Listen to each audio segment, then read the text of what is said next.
Welcome back everyone, and welcome to those of you who are here for the first time. Today we will talk about marketing. Yes, we will talk about marketing, but we will talk about return on marketing investment, also known as aka marketing ROI. First up, the official definition. Return on marketing investment is the net return from a marketing investment divided by the cost of the marketing investment. That's a lot of mumbo jumbo, but basically you're trying to figure out how much money you will get back from your investment, and hopefully it will be more than what you invested. Investing in marketing is like investing in anything else. You have to get your returns. Otherwise, if you make more money just leaving it in the bank and getting the 4% interest off of it, then there's really no point in investing in marketing. That is why it's very important to calculate it. But it's easy to define marketing ROI, to even understand what it stands for. It's a lot harder to put a number on it. There's two primary ways of calculating the marketing ROI. The first one is called the simple marketing ROI. Basically, you take the sales growth, you subtract the marketing cost, and you divide that by the marketing cost. That will give you the simple marketing ROI. Let's say sales grew by $10,000 and the cost of marketing was $100. That will give us a simple marketing ROI of 900%, which is Bitcoin impressive, to say the least. Very, very Bitcoin, almost Litecoin impressive, I would say. That is the easiest way to calculate the marketing ROI. But then there's a harder way, which is the campaign attributable marketing ROI. Why would you need to do this? Well, because the way we just calculated it, is actually assuming a lot of things. And you might have noticed the biggest one is that we're assuming that all the sales growth, it's because of the marketing campaign. It's because of the marketing efforts. But that might not be true.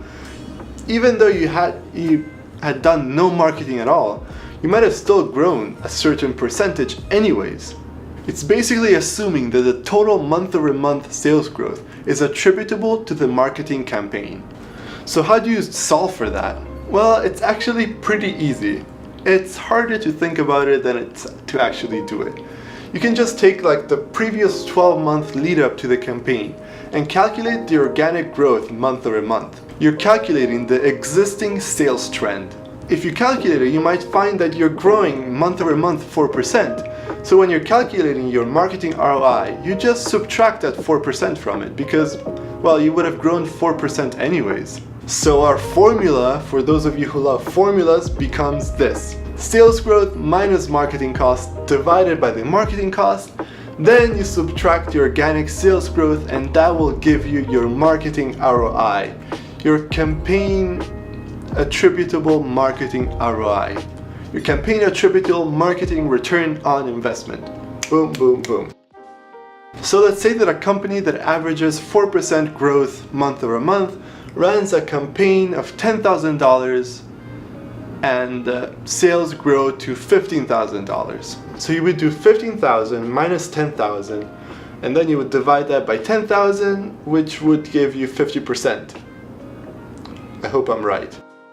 Then you would take out the 4% from the 50% that you got, which would be your actual ROI, because the 4% is the organic growth. So you basically do the first part, the first calculation that we did earlier, and then you just subtract the organic growth. So if in our case was 4%, that gets us to 46% marketing, campaign attributable marketing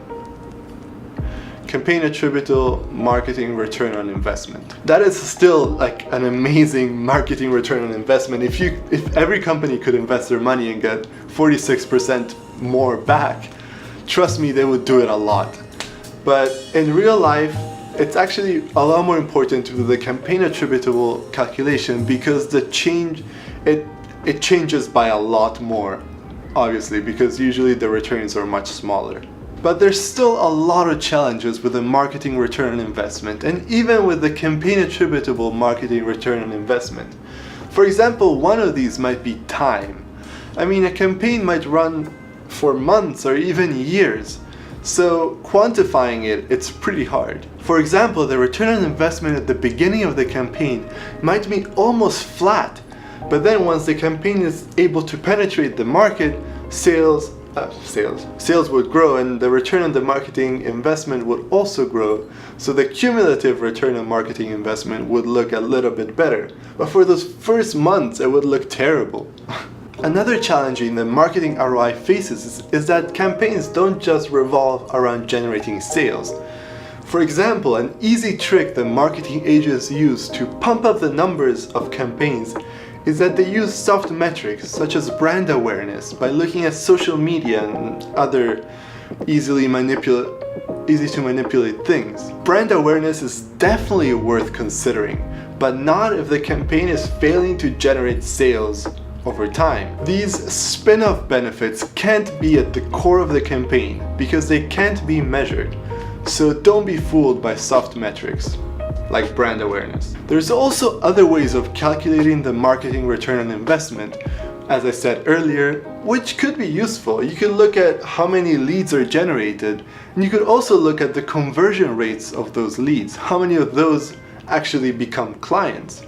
Those are all interesting. At the end of the day, marketing is essential, and it can give you fantastic returns, but you have to be able to measure them somehow.